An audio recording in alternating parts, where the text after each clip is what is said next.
माझी पाचवी आरती त्या मढी गावाला कानिफनाथाला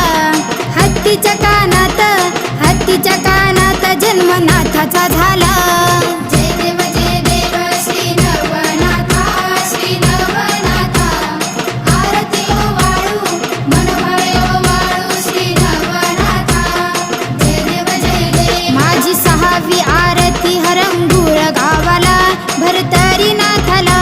पशुपक्ष्यांची